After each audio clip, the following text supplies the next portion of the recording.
Come see us live September 26th in Cork, Ireland at the Kino Events House. Tickets are available now, both live show and live stream. If you can't make it, the live stream will also have video on demand, so you can watch it later for whatever reason, time zones or whatnot. We'll have new merch. We'll have some old merch. I might even have some books available. So come on down, get your tickets, and we'll see you in Cork. If you like what we do here on the show, consider supporting us on Patreon. Just $5 a month gets you access to our entire bonus episode catalog, as well as every regular episode, one full week early. Access to all of our side series that are currently ongoing and our back catalog of those as well. Gets you ebooks, audiobooks, first dibs on live show tickets and merchandise when they're available, and also gets you access to our Discord, which has turned into a lovely little community. So go to patreon.com/lions led by donkeys and join the Legion of the Old Crow today.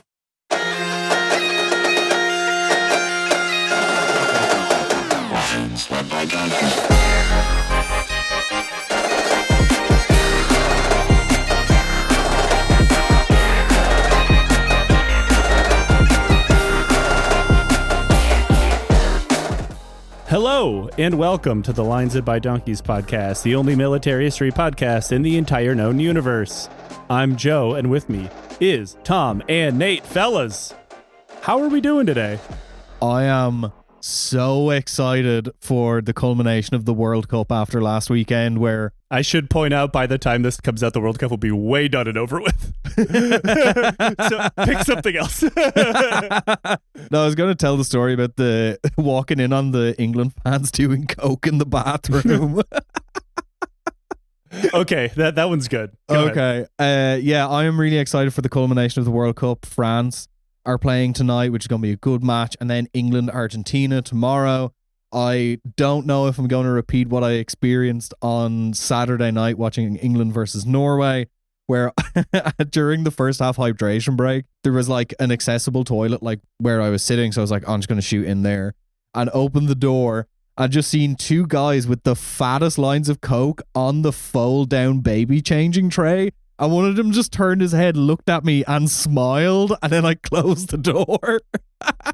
Bear in mind, the Brazilian coke dealer who drinks in that pub picked me up when they scored the equalizer. Well done. I didn't experience anything like this, but I did see a lot of people joking about Switzerland versus Argentina as, you know, pre-war Nazi gold versus post-war Nazi gold. But I feel like the Nazi gold jokes actually kind of don't land because there's so many way bigger things you could make fun of them for. And I think one I did see quite well was handshake meme between mysterious CV gap for years 1939 through 1945. That's a much better joke in my opinion. That's good. I got nothing because this is going to come out after the World Cup is over.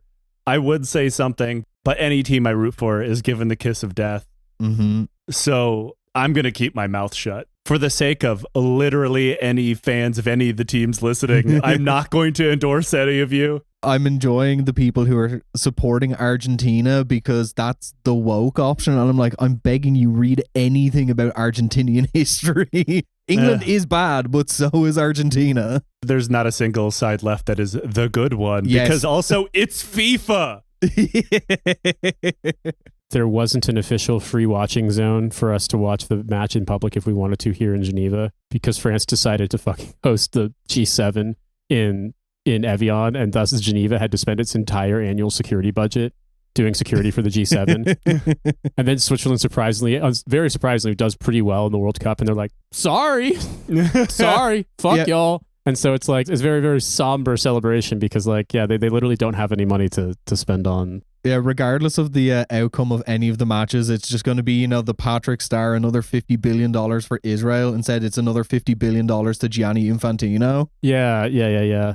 Yeah, I live in the Netherlands, so nobody's been celebrating here for a while. And to them, I say like, oh, you didn't do well in the World Cup. In Armenia, we call that every year since the World Cup has been invented because we've never been there. 3 more expansions of the World Cup with like every team in Europe is allowed to go. We'll finally get in. to go out in the round of 900 or whatever. But I will also say this, it's very funny with Americans getting into American men's national team and being like, wow, we're actually doing pretty well at this. But then you get to a certain point where it's like, no, actually, we're not quite at that level yet. And then people just kind of inventing their own fantasy reality, why it's not our fault as Americans, like why it's not the team's fault. There's just a million different like hallucinations. And I'm like, we had association football. Now we have dissociation football because you guys are fucking hallucinating. There's a lot that could be said about that Belgium game, but weirdly, speaking of Americans who know French, not Nate, we're talking about a guy today called Peter Ortiz, sometimes known as Pierre Ortiz. Because, guys, I've gathered you here to do a solidly dudes rock episode. Hell yeah. Good. And like all the dudes who have rocked and will continue to rock on this show, the guy we're going to talk about today also kind of sucks. He's a scamp, a ne'er-do-well, a fucking asshole. A rogue, if you will. He definitely would stab you in the back with 2 knives at the same time if he was a World of Warcraft character. Like I said, we're talking about a guy named Peter Ortiz, or as I have dubbed him, the American James Bond. Young Peter, or Pierre as he would come to be known, was born on July 5th, 1913 in New York City to a Spanish-born French art-dealing father and a Swiss mother. Hup, Swiss. I'm all about it. American James Bond doesn't have Q. He has H that develops all his weapons, but they all resemble a burger. One of the things that you're going to find that's very interesting about it, well, I don't want to steal Joe's thunder, but the Switzerland mother thing is less interesting to me than every time it's like art dealer father, I'm like, there's some money laundering going on here. There's some theft. Mm-hmm. Yeah, that kind of goes without saying. There's some flim-flams. Because he's fantastically wealthy. Unlike virtually every other rocking dude we've talked about. For example, Audie Murphy, who grew up dirt poor hunting rats for food and sleeping in a train car. Peter grew up wealthy beyond our wildest imaginations. Even after his parents divorced and he went to live with his mother, she was the upper social crust of the New York City scene with just about as many connections as you could think of. And like all good rich families, his mom and dad decided, well, we aren't going to raise this fucking kid, and they sent him away to boarding school in France. So he already spoke French fluently, so this wasn't quite as abusive as one would imagine. But good on that. In another life, he could have been Julian Casablancas. I don't know who that is. Julian Casablancas is the lead singer of The Strokes, and he went to boarding school here in Geneva because his dad founded Elite Models. Every time you guys reference someone, I feel like a fucking code breaker. It's okay. It's okay. They had a hit album in 2004, Joe. I'm not that old, and I don't know the lead singer of every band who's had a hit album when I was 13. You don't remember The Strokes? Just because you can name every B-side from Puddle of Mud, That's also not me. I only know Puddle of Mud because the lead singer is honestly just a depressing disaster these days. You know what? It's okay. It's okay. We won't make any rock and roll jokes, Joe, unless they're centered around Bob Seger swinging a samurai sword. I know that always lands quite well. I with only you. know Bob Seger because my mom loved him. I know. That's why I'm referencing it. That's why I'm referencing it, because you were so happy when I started singing I'm a Samurai from Colorado. I still remember you laughing so hard I thought you were going to choke. It's actually one of my best memories of doing this show, because this is a positive Dudes Rock episode. It'll get positive eventually. Tell us about the weird boarding school that I'm sure wasn't freakish. It was. And it may have been more of a prep school connected to the University of Grenoble, because he doesn't graduate. He's quite young. It's kind of unclear. We can assume it was as freakish as humanly possible. Either way, he mostly focuses on studying languages.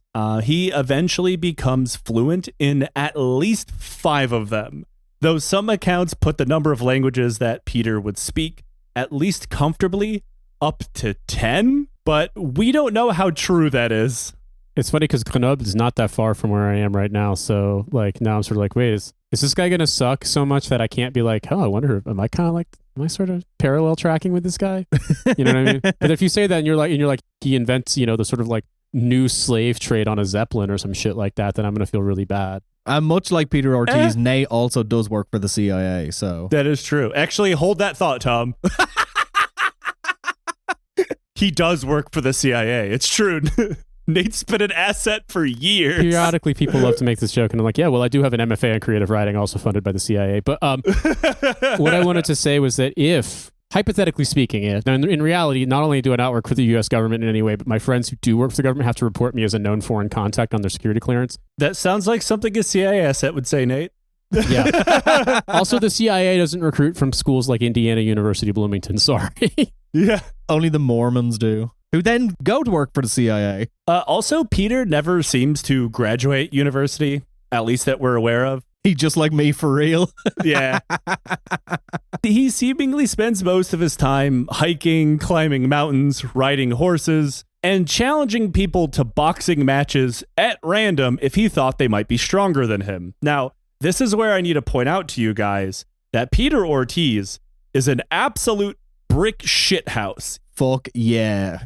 He's about 6'3", about my size, but makes me look, I don't know how to make this sound like it makes sense. He makes me look like I'm small. He has a jaw that looked like if you punched him in it, your hand would break. And I'm going to send a picture to you guys now so you can see him in comparison to other mere mortals. For people who are listening, this will be the episode cover. He looks like a cryptid. Holy shit. Wow. But this is like when you, as a kid, you see a picture of a dinosaur and there's a human standing next to it for scale. Yes, that's why I picked that picture. It's probably like it's temporally inappropriate because they were in different life timelines, etc. But when you describe this person as like horseback riding, mountain climbing, strong, fit, loves boxing, built like a brick shithouse, all I could think of is like Marlon Brando breaking the heart of all of the women that he's married to because he has to run off and have this dude wreck his hole nonstop because like, hey, it's 100%. We don't know a lot about Ortiz's personal life. I'll just say that. It was Ortiz and James Baldwin cracking that nonstop.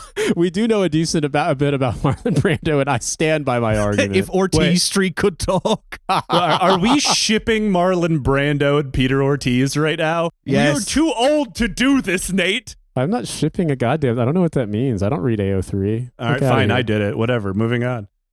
If there was one thing he learned in school, other than more languages than your average white YouTuber in China who likes to shock people by ordering food, it's that he really fucking hated academia. And you know what? Game recognized game on that one. Yeah, good on you, man. Yep. This is the reason why I went to a flat roof college behind a Tesco and managed to graduate finally. Yeah, but also this is back in the day when like as long as you had the right credentials, you could just get with like a master's, you could get like tenure, a job for life. And basically you just have to write something about like, we must rediscover capital B beauty or something like that. I'm sorry. But I still respect it that he hated it. And to be fair, because of who he was, his family connection, and unending wealth, he could have done that anywhere if he wanted to. Mm. Yeah, there's an extent to which we, as people who did not grow up with money and don't have money like this, could not conceive of the idea of you can literally do anything you want because like anything is open to you. Like anything, if you don't want to work or you want to do something, whatever it is, like it's just a sort of, it's like you're born with the God mode in Doom. Mm-hmm. Yeah. And you don't know any different. He was also born looking like he had God mode in Doom, which only helps. Yeah, exactly. They anglicized his name at Ellis Island because his real name was B.J. Blazkowicz.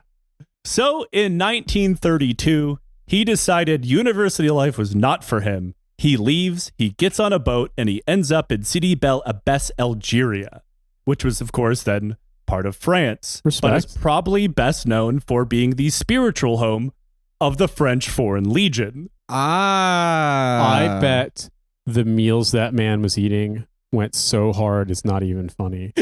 I mean, not really, because he's hanging out with the French Foreign Legion. Right, They're but he's eating at best something that could be described as gruel and blood. The blood is also your own. I'm sure he had fucking like interdimensional spiritual travel tier levels of fucking couscous, man. I'm sorry. That's not what the dudes in the Legion are eating, Nate. That's what a tourist in Algeria is eating. He didn't join the fucking Legion. He wasn't in the barracks in the chow hall. He had money. He could do it. He could literally be like, I want God tier platonic ideal of merguez sausage. And they would find somebody who understood all those words and made it for him. Knowing about Ortiz, I don't think he ever did anything platonically. He's just in the barracks eating legoop. Yeah, exactly. And back then, this was one of the places that prospective recruits of the Legion would go in order to join. And that's exactly what Peter wanted to do. Why? Well, The same reason anyone who isn't running from a bucket of criminal charges like my grandfather did when he joined the French Foreign Legion. He was bored with life and wanted to find adventure. Or as he put it, quote, I wanted to live a man's life. He quickly learned that a man's life in the French Foreign Legion was mostly just being horrifically abused by his officers and NCOs. Legion training has a historical reputation for being some of the most sadistic any military has to offer, and it's a reputation it has earned. Nowadays, the French Foreign Legion is pretty much the same as any other branch of the French military. But in the 1930s, that was not the case. Deaths from disease, exposure to the desert, training accidents, and more than one occasional murder meant that dying in the ranks of the Legion, even before someone began shooting at you, was very, very common. The death rate was made much worse by the fact that the vast majority of a Legionnaire's time was not spent doing high-speed military training like people want you to believe, but rather manual labor for French construction projects in the colonies more than anything else under the burning desert sun, being bitten by malaria-carrying insects. In an era where most militaries were actually just starting to care a little bit about the health of their soldiers in training and moving away from just brutalizing them, the Legion only stepped on the gas. The Legion cared so little about the deaths in training and just a result of how they lived, they didn't even keep statistics on them at the time. Every minor infraction was dealt with via violence. There's a joke that, to be fair, carries over to today, that learning French was beaten into people. Now, this is not something that Peter had to worry about because he spoke French fluently. However, that meant he was forced to help others learn French, and if they failed, he was also beaten for it. I hate my Chad teacher being beaten because I'm too much of a moron to learn my verbs. Imagine trying to be like more afraid of the Legion cadre than you are of your partner, this giant freak from New York. Like this cycle of suffering that, like, you know, they're doing manual labor under the burning sun. They're being beaten because they don't know the gendered terms for a table. Like, you really understand why Albert Camus wrote Sisyphus as a French Algerian. Peter, however, loved this shit. In the realm of the psychopath, he was thriving. But eventually Peter's father, Philippe, heard about his son enlisting in the Legion and was horrified.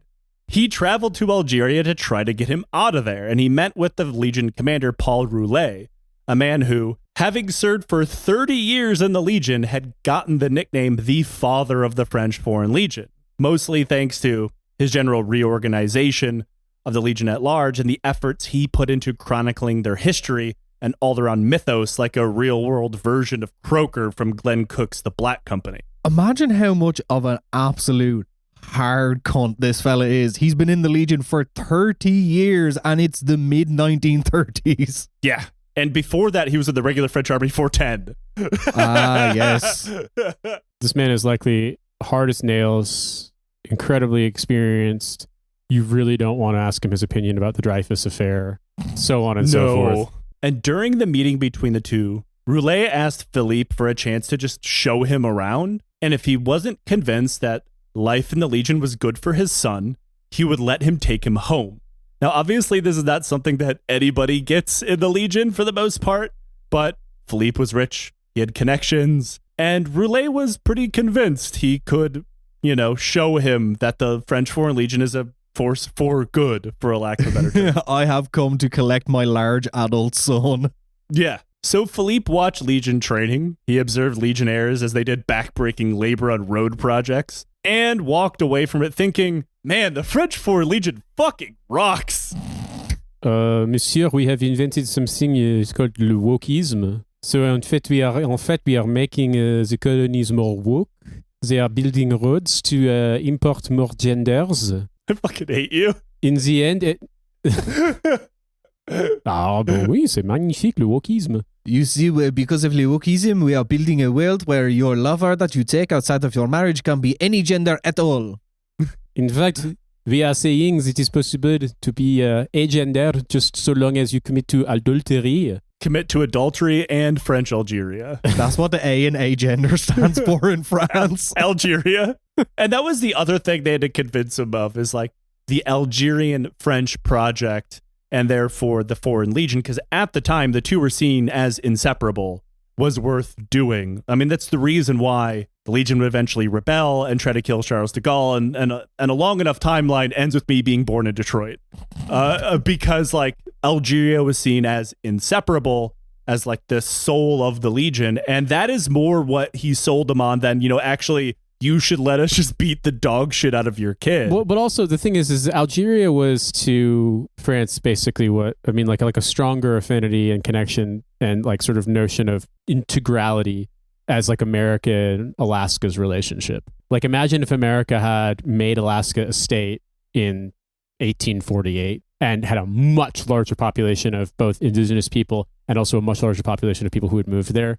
Like Algeria was a department of France. It was not overseas territory or overseas possessions. It was fully like, it was a part of France in the way that Provence is part of France, that Marseille is part of France, that, I mean, you can extend a little bit further, Corsica as well. But like genuinely, and it's also worth pointing out that this is not just a right-wing mode of thought at the time.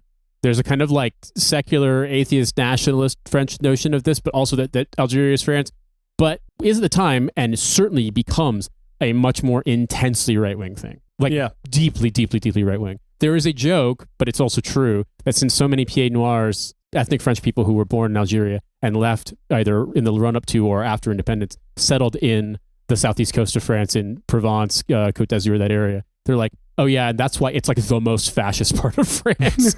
Like, just for context. And so Philippe leaves Peter behind and goes back to France. Not only did Philippe think the Legion was good for France and his son, he loved the Legion altogether, and he went on to form a veteran support organization called Friends of the Foreign Legion, which still exists today. Oh, God, he's a Blue Star dad. He is.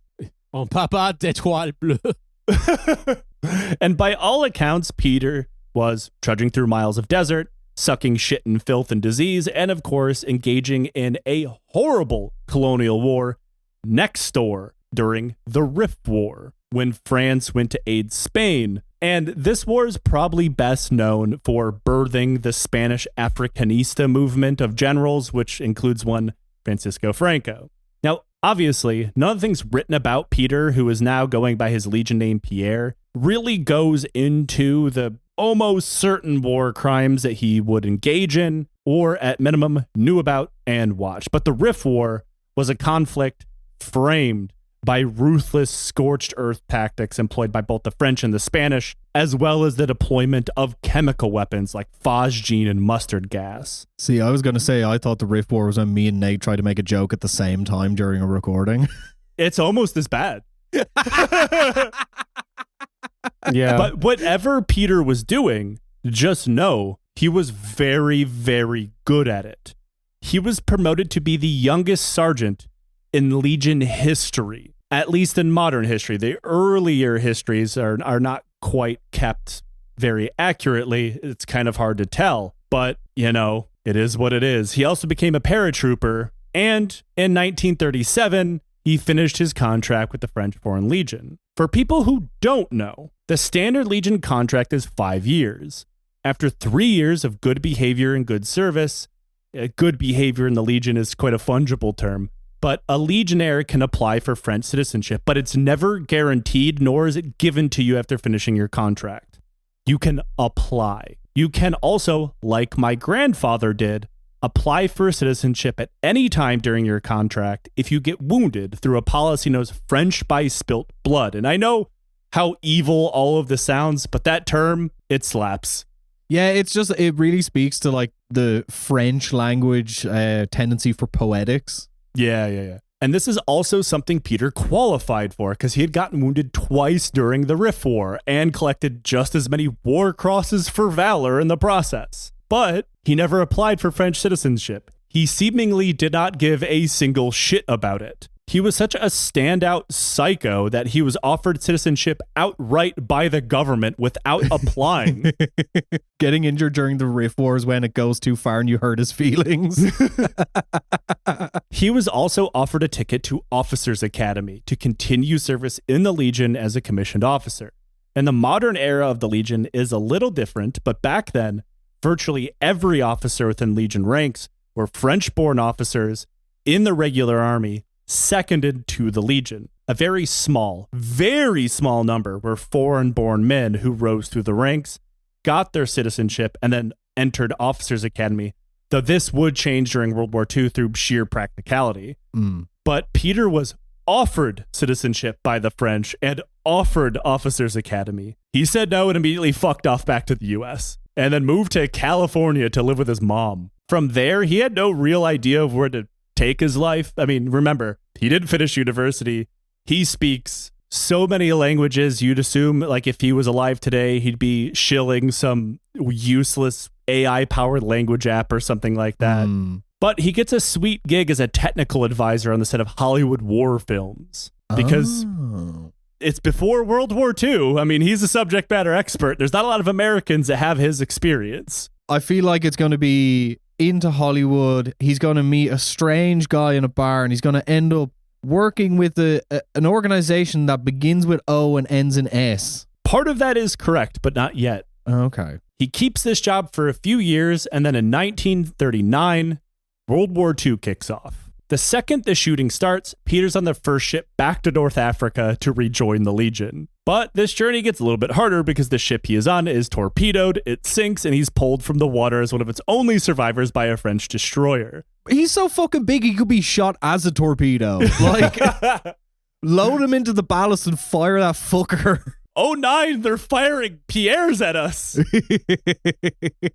After talking it up with the crew, he's able to hitch a ride the rest of the way and links back up with the Legion unit that's fighting alongside the British 8th Army.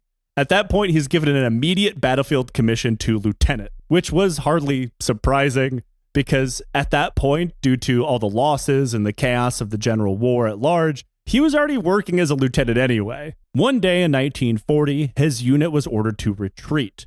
But upon seeing a German fuel depot that had yet to be destroyed, he decided he couldn't follow those orders unless he took it out. He stole a motorcycle and rode off on his own to handle that shit. As everyone else is running away, he sets fire to what was possibly hundreds of gallons of gasoline. Then he climbs back on his motorcycle and rides away, only to catch a bullet. This dude rocks so much.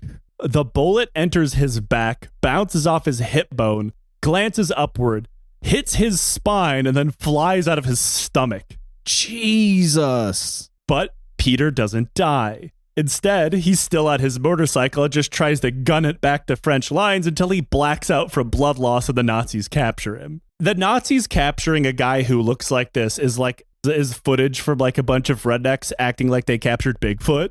This is fucking BJ Blazkowicz. Like, this is like Wolfenstein remade. French Wolfenstein. He was able to be transferred to a POW camp where he was operated on, and his life was only saved thanks to the abilities of a POW camp surgeon, probably one of the few times that sentence has ever been uttered. From there, he spends the next year and a half being kicked around to different officers-specific POW camps, because for people who are unaware, POW camps are most of the time segregated by rank throughout Nazi-occupied Europe. He was moved constantly, which normally doesn't happen, especially to officer POWs from allied nations that the Nazis see as actual human beings, i.e. not Slavs. Yeah. But the problem was Peter never stopped trying to escape from the second he was only kind of semi-recovered from being shot in the spine by a rifle. How do you stop a guy who's built like Frankenstein from escaping your POW camp? There's a part of me when you keep talking about Wolfenstein that like they actually were trying to research Mecha Hitler. And so they're like, this guy could be the genesis of it. Maybe if we can put Hitler's brain on his body or something like that. Mecha Hitler patient 0.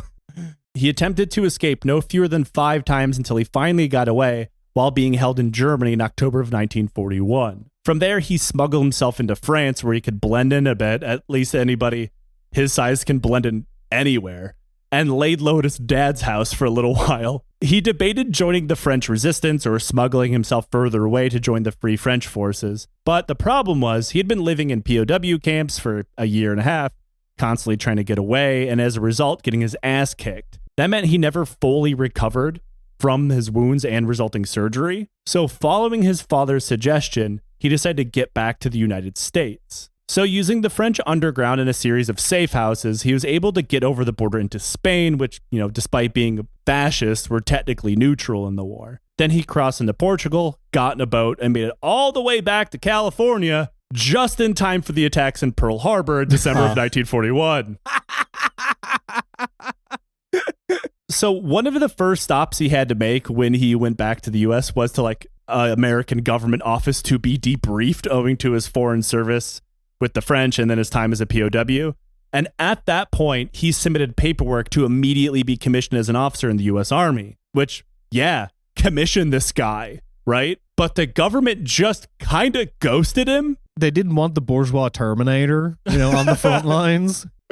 They literally never spoke to him again. And Peter waited until June of 1942, waiting to hear back from the army. Some people say he was trying to fully recover still, trying to get himself back into what he considered his best possible shape, which I assume is just freakish. So he gives up on the army, he gives up on his contacts in the government, and he just walks down to a recruitment office for the United States Marine Corps and enlists as a private. Why would you not want the guy on your side who has just permanent Hulk hands? Yeah, I mean, those are just his hands. Yeah. He is Hulk, but he doesn't need to be mad to do what he does, which is, calm Hulk is terrifying. There's nothing scarier than the Hulk reading a book of philosophy. Yeah, the recruiter is just like, no, we don't want mixed race Goku in this army. Jesus Christ. So he was sent to Paris Island for training, which is admittedly a bit ironic given the whole French connection. And the Marines did know who he was. He brought all of his service records from the Legion with him. And he found training for the United States Marine Corps, famously touted as the hardest thing the U.S. has to offer at the time, incredibly easy. He barely breaks a sweat. And while he tells the people at the recruitment office who he is and gives them all their paperwork, it's pretty clear that the drill instructors at Paris Island were not told about his background because they are repeatedly impressed with this new, if a bit older, recruit. He torched everyone around him without really seeming to try. And then upon graduation, where for people who have never seen this or whatever, that's when you put on your dress uniform for the first time and go marching around like a dipshit. He puts on his Marine Corps dress uniform and his French military awards, which he is allowed to do, which, remember, includes 3 war crosses for valor and 2 wound badges. Hell yeah. Just absolutely stunting on every Marine there. Nobody has ever been war-mogged as much as everyone around this dude. He's also, a giant freak. Now, the drill instructors are suddenly like, wow, this suddenly makes a lot of sense to us. So after 40 days of training, 40 days after enlisting, Peter submits his paperwork to be considered for a commission to be an officer. The commander of Paris Island personally sends his paperwork to the commandant of the Marine Corps with his personal recommendation that this guy should immediately be promoted because he would be wasted in the ranks as a private. So they did. They immediately commissioned him a lieutenant, and he was kept in the training depot for 2 months as an assistant trainer before being sent to Camp Lejeune to go through paratrooper school for a second time. 40 days to become a lieutenant. He's hitting Israeli levels of promotion right now. At this point, the Marines, the U.S. government, and all of the little psychos in between finally realize that, you know what? Peter might be better used for something else than throwing him into the Pacific to die in a coral reef the size of a standard suburban backyard. So we got his his military records from France, and they seem to have given him some sort of officer title we're not aware of called Le Duc Nukem. His fiefdom of Nukem. Exactly. That makes him sound kind of like Belgian or something like that. Oh, don't insult this war criminal that way. I mean, they could deploy him as a tactical weapon as a paratrooper, literally just drop him straight into the ground like a parallel, like a fucking rod from God, or like the drop pods in Halo 2. Yeah, that scene from Saving Private Ryan where the sniper's like, you put me within 2 kilometers of Adolf Hitler with a good sightline, war's over. That's actually true with Peter. Just drop him somewhere in Berlin and he'll emerge a week later covered in blood and Nazis are done. He was given to the Office of Strategic Services, or the OSS, the baby CIA. Officially, he was the assistant naval attaché, but in reality, his job was, thanks to being fluent in Arabic and French and German, to be parachuted behind German lines in Tunisia and organize local militias to fight the Nazis. At the time, all of this was under the guidance of the British Special Operations Executive, or SOE. And all of this was in preparation for Operation Torch, the invasion of Northern Africa. So he's on the ground ahead of everyone else. And everything is going pretty great, all the way up until the invasion starts. Because as American forces push into North Africa, just like in general, they have no idea who this guy is or what he's doing. Your average American soldier can't even point out where he is on a map. He probably doesn't even know what country he's in, let alone who's an ally. And they're not told about any of this shit. So one day his militia comes across an American unit and they start shooting at them. Peter is very nearly killed and he's able to convince his militia to surrender rather than shoot back. Then he goes over to talk to the Americans, at which point he's taken as a POW. Again. You know when fucking this guy's file crossed Alan Dulles' desk, his eyes popped out, his tongue rolled out of his mouth, and he started hitting himself in the head with a hammer going, "Ooga, ooga." At first, the Americans think he must be some kind of Nazi spy, because why the fuck would a Marine lieutenant be running through the desert at the head of a bunch of Tunisian militiamen? But after speaking to the officer in charge, for a little while, he and his men are released to go about their business. He and his members of the local militia, other OSS operatives, they all continue working with the SOE. And thanks to the wonderfully named Kermit Roosevelt, yes, he is FDR's son, Yeah. as well as the historian of the OSS during the war. That is actually where Kermit the Frog, where the name comes from, is Kermit Roosevelt, 100%. Yeah. This is Irish person encounters American figure of history for the first time, but yeah, 100%. Like that's his name is Kermit. And we also know that thanks to him that Peter and the rest of the OSS did not exactly do what the SOE had in mind for them. The SOE, in general, focus on reconnaissance and sabotage to support larger objectives, which makes sense, right? The OSS, either because it was staffed with dead-eyed serial killers like Peter who had learned to murder people in colonial wars, or because they straight up didn't want to listen to the SOE, decided not to do that. Instead, Peter, his militia, and his growing band of OSS operatives turned into more of a hit squad. Stalking and killing German soldiers became their focus more than anything else. And hey, if you can blow something up while you're out there killing people, great! Though there is some argument about this. It does not surprise me that the historian of the OSS, again, Kermit, wants to make their guys sound like dashing rogues, ambushers, and the like, because the story SOE tells is a little different. They thought so little of their OSS counterparts that they believed, at least for a while, that the only thing they would be good at was murdering dudes because they lacked the field craft to do their kind of work without getting captured by the Nazis and then being pulled apart like slow roasted pork during interrogation and ruining their operation. So he got turned into doing what he did best, killing people, because the British thought that he couldn't do anything else. And admittedly, as we're going to go on, they may have been right about Peter. I was going to guess this dude is really good at killing people. Oh, he is so good at it. He is Picasso and he has yet to paint his masterpiece. I mean, Spanish guy in France. Yeah, tracks, doesn't it? But really, Peter's time as an OSS operative is about to change with the realities of the war on the ground.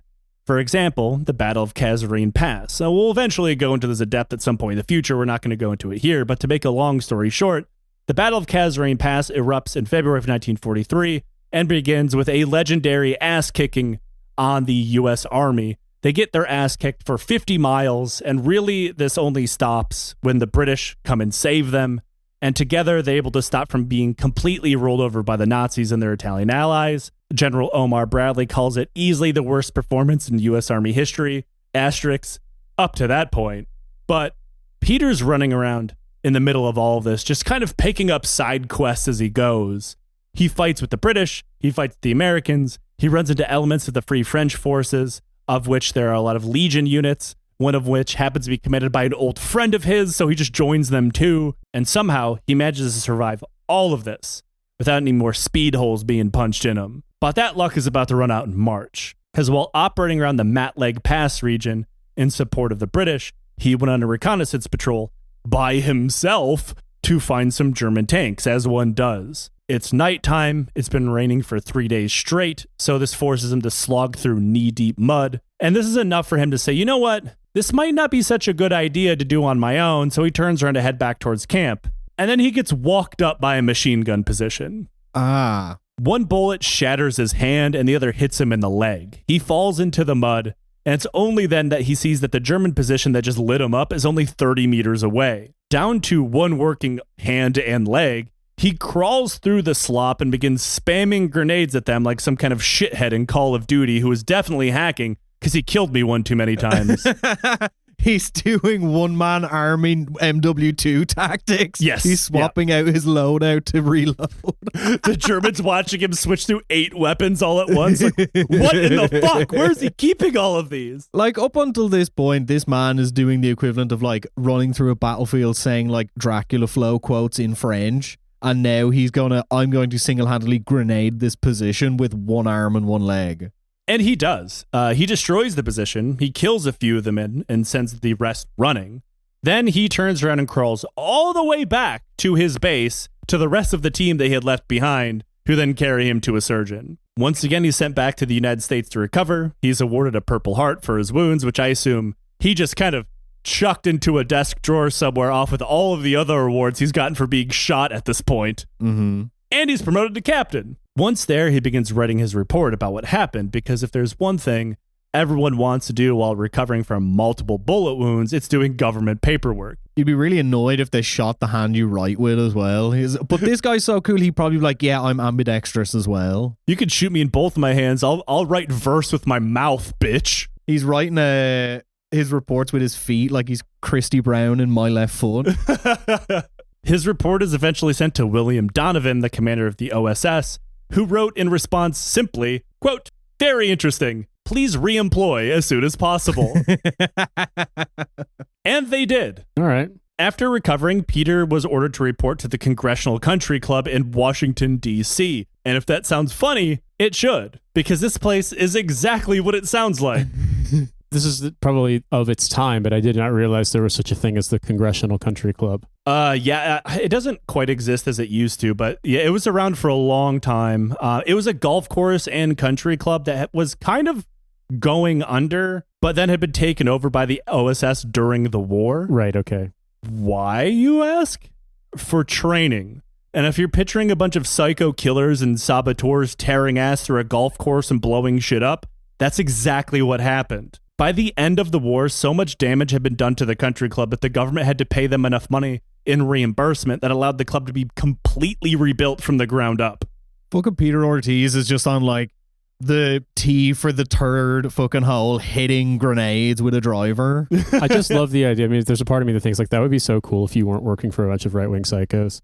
I realized they were trying to defeat the Nazis, so it was good in this case, but like, you know, then thus paperclip, etc. after the fact. You are still working for a bunch of right-wing psychos, just slightly. They're less threatening to international capital, I suppose. To be fair, Peter doesn't have anything to do with that, at least. Oh, no, I understand that. I'm just saying, when you describe that, like they send you to a golf course in Washington, D.C. until you go fucking nuts, that sounds really cool. Because I hate golf courses and I'd love to blow them up. But also, like, you're doing it in service of a cause that's good at the time. Yeah, the idea of getting, like, free reign to blow up a country club sounds pretty great. Oh, it's like if Delta Force was a thing that you trained for so you could go after, like, all the people who are the biggest pieces of shit tax cheats in America. And you actually were like kicking there instead of like, you know, going and massacring people in the third world. I'd be like, hell yeah, I'm going to do the IRS compliance, but it's a tier 1 unit. That would be so fucking cool.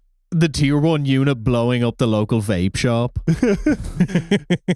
There, Peter joins what was known as Operation Jedburgh, sometimes simply known as the Jedburghs. These were joint British-American special operations teams meant to be airdropped into occupied Europe for the purpose of organizing and working with local resistance movements. Generally speaking, Jedburghs worked in 3-man teams, 1 British, 1 American, and 1 from whichever country they were looking to operate in. These teams were given code names, normally meaningless first names like Hugh, Reginald, or Steve, but also sometimes random medicine in order to confuse any German spies, because we all know the only medicine any German doctor is aware of is either ibuprofen, tea, or fresh air. That and fucking nuclear grade amphetamines back in those days. Well, that wasn't medicine. That was just morning coffee. Roger. Once recruited into the teams at the country club, Peter was sent to the Scottish Highlands to meet with the rest of his team he would be working with and do some training. The Brit of the team was Colonel, and this is the biggest name alert of the episode here, Henry Hopkins Augustus Thackwait. Oh my goodness. Fucking hell. Every time I hear a last name like that, it always makes me think of like, there's got to be some sort of equivalent Roald Dahl character about someone who's really like particular and annoying. But like, there are some of these names you're like, oh, you've never heard of Henry Hopkinson Augustus Gloop? Yeah, just keep thinking about these things. It's just like, yeah, the degree of name alert. It's like, these are people who like, yeah, it sounds like the guy who was a headmaster at his boarding school that was fired because he wasn't sadistic enough. Like, it's just the strangest, those names, man, they get you. Henry Legwith III encountering America's wokest super soldier. Incredible. To be honest with you, I would say also another name that even sounds even more like that was Sopwith Tabloid. But I mean, yeah, the Sopwith Tabloid is my favorite play name we've ever stumbled across. That's lived in my brain for weeks after that recording, quite frankly. Donate to the Patreon. Go listen to our bonus episode and learn all about the Sopwith Tabloid crashing into Mount Everest. Learn about Maurice Wilson. Learn about my version of God Only Knows that I composed on the fly, and about like how you wish you had died in World War I. There's a lot of things. The other member of the team was the Free French radio operator André Foucault. Another great name there. Yes. Yeah. He had this idea that he should fly around the other pilots who could be watching them at all times. I'm about to do fucking biopolitics as this bullet enters your skull. Together they become Operation Union 1, due to land in France and organize the resistance 5 months before Operation Overlord, otherwise known as D-Day. The men are packed into a plane and dropped via parachute into the hot Savoy region of France and the French Alps. And there's a reason why they picked that area. What, Haute-Savoie? Like right across the fucking border for where I live right now, yes. And it's a hotbed of the French resistance. It is, yeah. It's estimated that there's like almost 10,000 active members there at the time. And I know what you're thinking, right? This is an undercover mission. These guys are spies, saboteurs, whatever. They all know if they get captured, they're going to be murdered in a really bad way after having the most unspeakable things you can imagine done to them in a shack somewhere. And that is true, kind of. They jumped out of the plane in civilian clothes, but Thackwait and Peter changed into their military uniforms, medals and all, upon landing. They did this not to be shot immediately by Germans, but to impress the French resistance, because you should remember that they're the first Allied soldiers in France since 1940. Not to mention, Peter's decked out in mostly French military awards in order to impress them. I thought you were going to say he changed into his uniform mid-air. Yeah, he's just got like the warm-up buttons like an NBA player. Just rips it off. And then there's just like some French farmer like 5 miles away. Just a pair of underpants gradually floating down out of the air. According to Thackwait, Peter went way further than him when it came to wearing his military uniform, because Peter never took his off and would just walk through nearby towns wearing his. But he did add something to his uniform that was not standard Marine Corps issue. A cape. No. Yes! Shut the fuck up. Yes! I am not making this up. I know it sounds insane. This isn't some Marine Corps historian or Peter himself fluffing this shit up to make it sound cooler. Members of the French resistance told multiple stories about this guy and took pictures of him dressed like this at the time while in their village hideouts. And the Jedburghs made contact with the resistance and found surprise they needed just about everything to make their operations easier. So the Jedburghs became a logistical relay point, which is the best way to support any resistance movement. They used the radio to send requests back to London, and then having the needed supplies airdropped into the region. It was everything from literally tons of guns and explosives to medical supplies and cash money. And then there's just a guy who's like 6'3" and dressed like Vlad Dracula. Yes. That's so fucking cool. Oh my God. I never thought I would say this when it comes to this is so cool, but Nate, hold that thought. This is about to get incredibly wild. Using those supplies they got from the British, they were able to set up training camps, hospitals, supply depots, and even a system to pay pensions to the families of resistance fighters who were killed or captured by the Germans. They set up a series of safe houses, as well as search and rescue teams to track Allied airmen who had been shot down and then smuggle them through their lines back into friendly hands. And soon, they were leading resistance cells into combat, all while, yes, Peter continued to wear his fully decked out uniform, cape included. This dude rocks fucking so much. He's basically like the closest thing to a Ronin that has ever existed in Western military culture. And if you're wondering, what was he armed with? A rifle, perhaps? A submachine gun, maybe? No. Pistols akimbo. Fuck yes. He's just Vampire Hunter D, man. Jesus Christ. He looks like him. I know. That's the first thing him. that came to mind. I mean, I was thinking to myself as you were describing, this guy's obviously going to have an American accent when he speaks English, and he's probably going to have a deep voice. He's a big-ass fucking guy. And I'm like, him narrating is going to sound like the dubbed-over English dialogue from Ninja Assassin that they used on the Jizza album Liquid Swords. Like him telling his life story. Very well. It's yours, too. Like, very much like, that's it. This guy is Vampire Hunter D. He's the Ninja Assassin. This is crazy. I can't believe this is real. The sight of Peter, cape flapping behind him, leading resistance members on ambushes and assaults, became so well known that German soldiers began complaining about the, quote, tall Marine. He is BJ Blazkowicz. Like, this is BJ Blazkowicz shit. I feel like this is sort of like Jungian analysis about archetypes and storytelling, that all of the heroes of games like Doom and Wolfenstein, Duke Nukem, etc., all flow down from like the sort of cultural osmosis of some places in the world having been exposed to this guy in real life. You can be this guy if you assimilate your own shadow. You can become Peter Ortiz. During one operation, he and his cell rescued 4 downed pilots, but since the cell had become so active, security had been stepped up in the region, meaning it had closed off their normal route of escape. So Peter came up with an idea that only Peter could. And he's about to prove that he is a lot more than just a murder machine. Yeah. He dressed up like a Gestapo agent, ID card included, simply walked into the nearby Gestapo base and proceeded to steal a car. But wait, before he's done, and before the base figures out that they are being robbed by the largest man they've ever seen, he steals 9 more cars from them. Nico, it's your cousin Roman. Like, this dude rocks more than anyone we have ever talked about. Audie Murphy does not come close. I mean, this is like, we're talking about Jungian analysis. This is the mask too badass to fit the face. Like, full on, dude. I cannot believe this is. I mean, I guess at the end of the day, it's like, you just got to look confident. Confidence matters. This guy could be doing way better instruction for young men than any of these fucking freaks out there doing right-wing bullshit. He'd be like, if you're confident and you look the part, you walk in and steal 9 cars from the goddamn Gestapo. While looking like him, and they all know about him. They're just going to look at you and be like, damn, I wish that guy would tell me what his workout routine is. I want to look like him. Peter, what's your stack? Yeah, exactly. There's a single security guard in the like Gestapo like depot who does like the Metal Gear Solid exclamation point and like turns around, sees him, and then just turns back. Yeah, but you got to mix metaphors on video games here. All he does is just be like, hey man, drink water, lift heavy, and stretch a lot. And they go to like from 0 to 100 love points in The Sims. Like they fully just huge hearts appear above their heads. Like his physical stat is a 10, but so is his speech and charisma. He can't get physical checked. He can't get charisma or speech checked. This guy would be banned as a character in tabletop gaming for being too fucking annoying because you lose to him all the time. He's like Oddjob in 007 GoldenEye, where he was banned by my siblings because you could just like go under everybody and karate chop them to death. Yeah, whereas if you make somebody play as Baron Samedi, that's what it's like being the Germans fighting this guy, that you take damage in your head from hitting your really tall hat.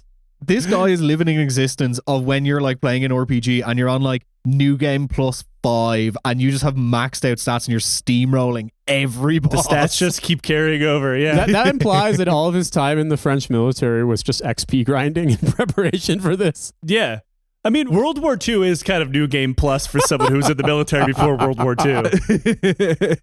And then he disguises both himself, his other operatives, the downed pilots. They all pile into the stolen cars and they get him over the border to Spain. And for probably the coolest version of Grand Theft Auto we've ever talked about on the show, he's awarded the Order of the British Empire. But easily the most action movie shit that Peter was going to do had yet to happen. Now, he was out eavesdropping in a bar, which he often did. When he did this, he would change out of his uniform into civilian clothes and just kind of hang around and try to overhear people because he spoke German fluently. And one day while doing that, he heard a group of German officers shit-talking the French resistance, himself personally, FDR, and the Marine Corps. This infuriated him, and maybe anxious because he hasn't shot anybody in a few hours, he went back to his safe house, put his uniform and cape back on, and went back to the bar. Dude's pulling up 2 pistols, 2 die Witherspoons to shoot fucking Nazis that were talking shit about him. So first, covered by his cape, which is non-military issue, so he could conceal his military uniform, he orders the German officers drinks. They thank him and are about to drink when he throws his cape back and draws out his akimbo pistols that he was carrying, I assume in a very dramatic cross draw, and demands they drink in honor of the President of the United States, FDR. This dude rocks so much. He's pulling up like Blade, like Neo, like Vampire Hunter D, and he's like, say it again, bitch. So they do drink to honor FDR. Then he orders another round of drinks, still with guns on them, and orders them to toast the Marine Corps. And they do. This is all true, but what happens next is a little less certain. According to Peter, he doesn't shoot anyone. He simply holsters his guns and walks away. I assume with a flourish of his cape, like the most murderous version of Tuxedo Mask that has ever existed. His reasoning for this is that he meant to scare the shit out of them because the Germans were already terrified of him, and he's sowing propaganda in a irregular war, and the story would spread if all these men survived. However, other accounts have him shooting all these men down on the spot. Personally, I feel like if a guy like Peter had shot all of these guys, it was definitely a story he would have told. This is not a man who is shy about telling stories that end with him being up to his ankles in human viscera. Yeah, sliding on the ops in Die Witherspoons in Nazi Germany. Now it feels like all of those scenes of comparable intrigue in Inglourious Bastards are like the fucking Diet Cola version of what actually happened with this dude. Yeah, exactly. Because if you made this into a movie, it would be fucking ridiculous. And to be fair, they do make it into 2 different movies. We'll talk about that later. Yeah, it's going to come across like a chivalric epic or something like that, like the knight with the sword that can cut 100 men in twain in one blow or whatever. Yeah, if you made this into a movie, Kermode and Mayo would be like, oh, the plot wasn't very believable. I couldn't believe that this character did all these things. And in real life, Peter Ortiz is way harder than Sir Christopher of Benoit ever was when it comes to being a knight. But this wouldn't take hold with Unusual Suspects in America because they would hear Peter Ortiz and just go extremely racist in the very, very American way. 100%. Stephen Miller wouldn't let this movie get made, etc. Because Peter Ortiz is Hispanic, and also in his mind, even though technically speaking that's not true, and also because he has hair. Yeah, he's simply much better looking than him. It's like that scene from Braveheart where he's like, well, that can't be true. I'm much better looking than this man. After this batshit episode, Union 1 was extracted, and a different team was sent in to replace him. But Peter's time being a murderous French cryptid was not over, because another mission, Union 2, was launched in August of 1944, 2 weeks before the Allied invasion of southern France in Operation Anvil. They would carry with them 1 million francs and a ton of weapons to do what Peter had been doing the first time, all over again. This time, the mission was all Marines plus 1 member of the Free French Forces. And when they jumped in, 1 Marine's parachute failed and he died. But somehow, when we talk about all we've talked about regarding Peter, it's kind of astounding that this is the first member of his team to die. Another guy would die a short time later due to illness, but really it should have been a lot worse at this point, all things considered. Peter himself should have died years ago. After that, things started to go to plan. With the invasion coming, there's a lot less spy shit and a lot more direct action, because Peter, his team, and the general resistance was trying to take strategically important positions and hold them so the Nazis didn't blow them up before the Allies arrived. However, Union 2 would only last 15 days. When they moved into the village of Centron, the Marines and the resistance ran into a large group of German soldiers, and soon everything broke down into slow house-to-house fighting. And this happens to be the last thing a small cell of guerrilla fighters really want to get bogged down in, because there's only 5 people with him. Peter originally wanted to fight on, and that's when one of the villagers approached Peter and said, look, we respect what you're doing and what you're planning to do in arguably our name, but the Germans just wiped out an entire village not too far away in reprisal for other resistance actions in the area. If Peter and his men fought on, the Germans were sure to kill every man, woman, and child in town, and the guy begged Peter, like, please do this somewhere else. But Peter was trapped. He knew they couldn't get out, and deciding he finally found a pile of corpses he didn't want his name attached to, decided that they should surrender in order to save the village. When Peter surrendered, though, he ended up having to do some action movie shit to even do that. Yelling out that he wanted to surrender in English, French, and German, the Germans just kept shooting at him. So he ran through German lines, started kicking in doors until he found their commander and offered his terms of surrender personally in what might be the most threatening surrender of all time. Because Peter kind of let it be known, like, look, you're either going to accept our surrender, don't harm the villagers, or I'm going to fucking kill you. Yeah, exactly. You basically have a guy who looks like Andre the Giant, but like marathon runner shape, kicks in your door like, listen, bitch, we're practicing radical transparency right now. Yeah, like, you're still going to kill me. You're going to kill all of us, but you're going to die too. You know, what side of that equation do you want to be on? So the German accepted it. The Nazis probably assumed that they were fighting a lot more than just 5 guys, and were pretty upset when only a few of them appeared. Funnier still, the men in the resistance, including the Free Frenchman, had fake Marine credentials. But the guy from the Free French did not speak English, but neither did the Nazis. So they couldn't actually prove him wrong that he wasn't really a Marine.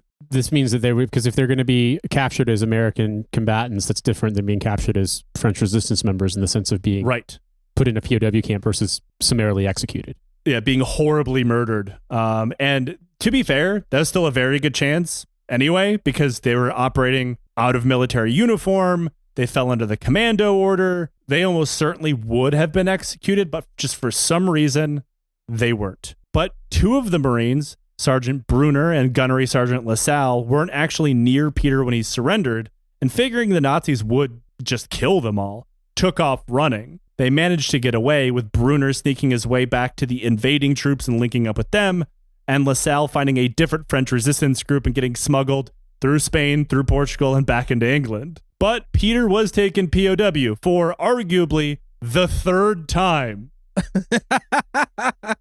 He just loves it. He loved being a legionnaire, and being in captivity is the closest thing to being back in the Legion. Yeah, he longed for Le Goop. You know, when you keep someone in a POW camp that long, they just don't know what to do outside of it anymore. Along the way, he constantly tried to escape. He got his ass kicked and then was chucked into Marlad Biglag Nord. This was one of the more comfortable POW camps for higher ranking officers from the Navy. So it was like not the worst. Obviously, no POW camp is great, but this is easily the best place you want to end up. And the highest ranking American officer in that camp had forbade anyone from trying to escape, fear of making their conditions worse. Of course, that did not stop Peter from immediately organizing prisoners and planning his escape, none of which worked, but again, never stopped him from trying again. Then things got weird for the prisoners in April of 1945. The Germans ordered them all out of the camp to begin marching towards a nearby port, and by nearby, I mean 8 days of walking away. They were going to be evacuated due to the incoming invasion forces. But along the way, they got bombed by British planes. Seeing an opening, Peter sprinted off into the woods to try to get away, but then realized that I have no map, I have no food, I have no water or weapons. This sucks. He ends up hiding in the woods for 10 days in the elements with no real way of getting to anywhere he needs to go. So he finally says, fuck it, and walks back to the POW camp to turn himself in. But when he stumbles back through the gates, he finds the Germans had abandoned the POW camp and the prisoners were just running it. And then a few days later, the camp was liberated and he was free once again. Peter was sent to Brussels, where he demanded another combat mission, but to his great regret, he discovered the war in Europe was over. He was promoted to lieutenant colonel and added a Navy Cross and a Legion of Merit to his giant bucket of awards. And despite his requests, they never sent him to the Pacific to kill a whole new group of people. And to be fair, he would probably learn Japanese in like 5 minutes to make killing people easier. After the war, he stayed in the Marine Reserves, but returned to Hollywood as an advisor and quickly transitioned to being an actor as well, thanks to being close personal friends with multi-time Academy Award-winning director John Ford, who also happened to be a former OSS man. Through his connection with Ford, he ended up in several John Wayne films. He also got married and had a son, Pierre, as well. But what is funny here is that it seems like Ford only employed him as an actor as a favor for his old OSS buddy so he'd get a paycheck, because absolutely nobody thought Peter was a good actor. His own son, Pierre, said his dad was an absolutely terrible actor, but had fun on the set. Peter never took acting lessons. He never took a single class. He never really seemed to try. He would just show up on set and be himself. And to be fair, he had a look. You know, there's plenty of good-looking people who get jobs in Hollywood despite being completely devoid of talent. But that's enough about Sydney Sweeney. Unlike, say, Audie Murphy, when it came to make not one, but 2 movies about Peter's life, they did not even ask him to play himself. Because say what you will about Audie Murphy, he was at least an okay actor who tried to get better. But there's a weird connection between Murphy and Peter. One of the actors who played Peter was James Cagney, the same actor who would save Audie Murphy's life and then get him a ton of acting jobs. Like, Cagney was the guy who, when Audie Murphy was definitely about to kill himself, let him hot couch and sat next to him to make sure he didn't drink or shoot himself to death. In 1955, Peter finally retired from the Marine Reserves, but probably not for any of the reasons you're thinking. That's because he demanded to be sent to French Indochina as an advisor so he could work with the Legion again, and the Marines said no. It's been 10 years. Let me kill a man. So he said, well, if you're not going to let me do my job, then I retire. And he was promoted to colonel on his way out the door and given a full pension. And that pension ended up being a real lifesaver because acting roles dry up. He also ages out of being an extra before too long. But unlike Murphy, Peter's life does not get deeply weird or depressing.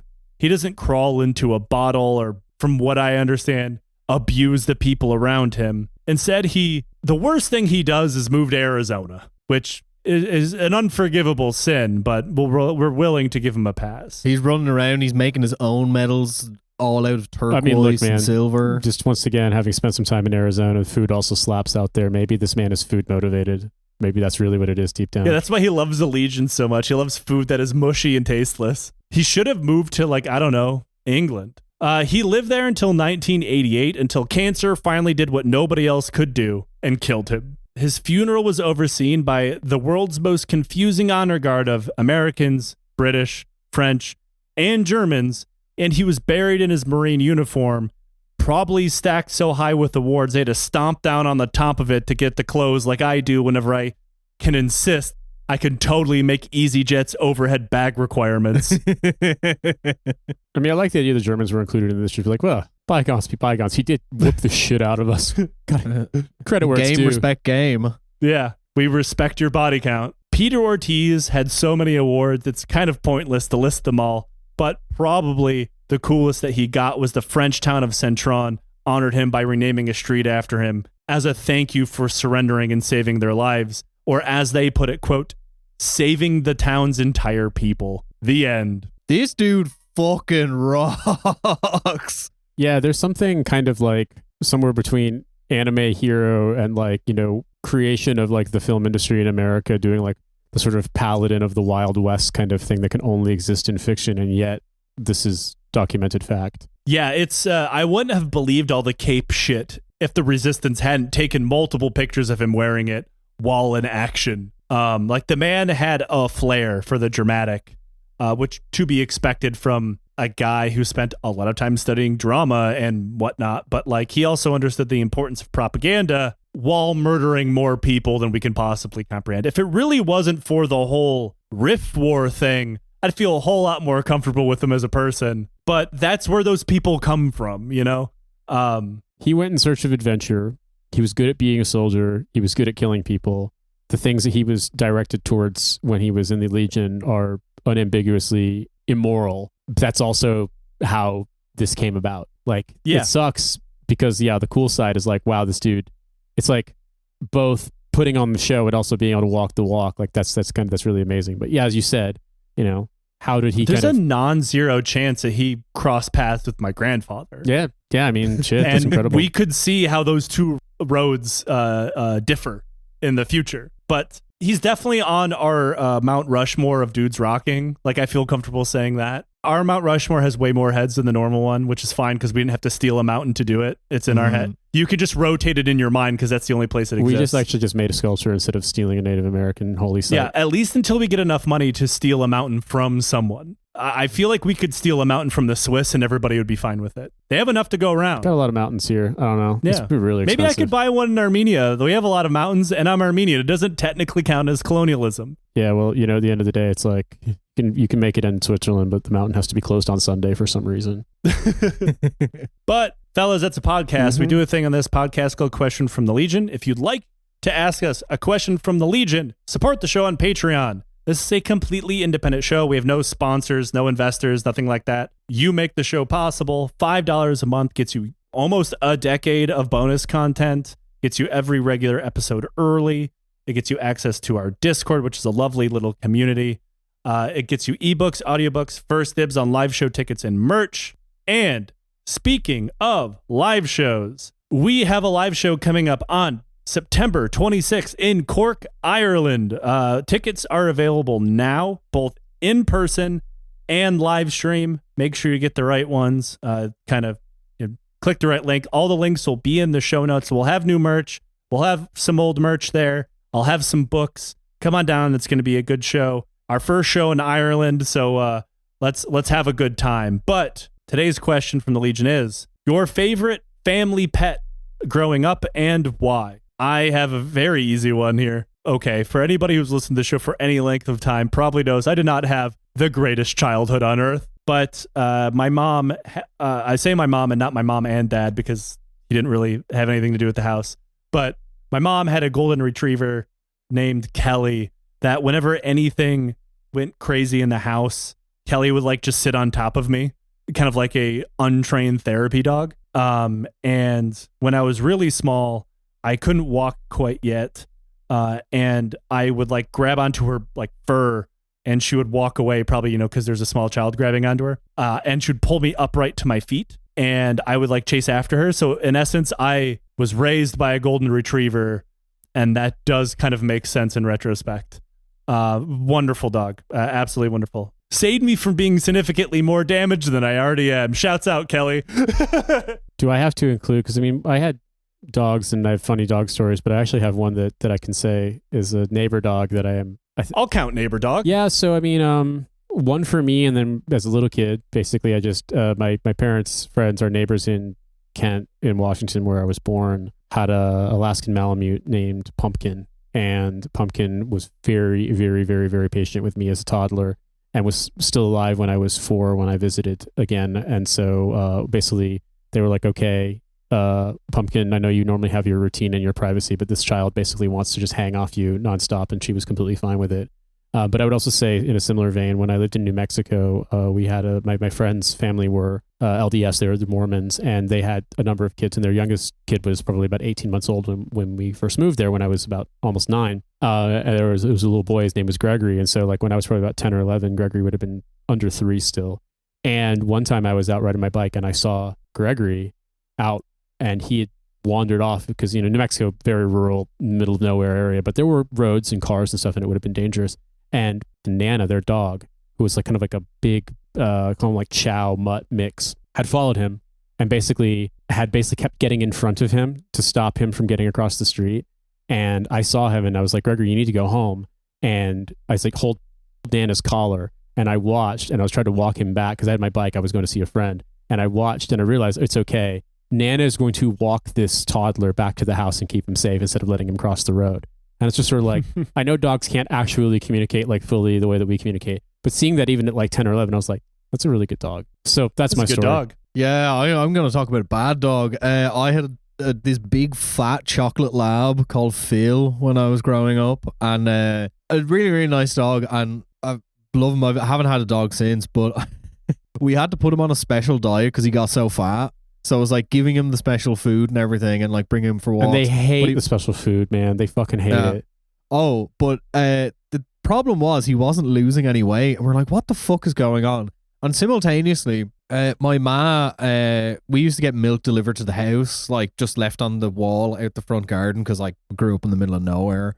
And it was like, we didn't get milk for a while. And then my ma spotted the milkman in the pub and was like, oh, what's the crack? Like, you dropped in a receipt, but we haven't been getting milk. And he was like, no, I've been dropping milk off you. And she's like, what? And I was like, no, we haven't gotten it in like a month. And then my mom was at home one day and Tony dropped off the milk and put it on the wall. And then she sees Phil go up, grab the carton of milk off the wall, bring it down to the bottom of the garden, burst it, drink all the milk, and then bury the carton. Oh, that dog my God. rules. My dog's stealing my milk. Like literally. And then he went up to get the other carton. My ma went out, and the dog, she swears to God that he looked directly at her as if, oh shit, I've been caught.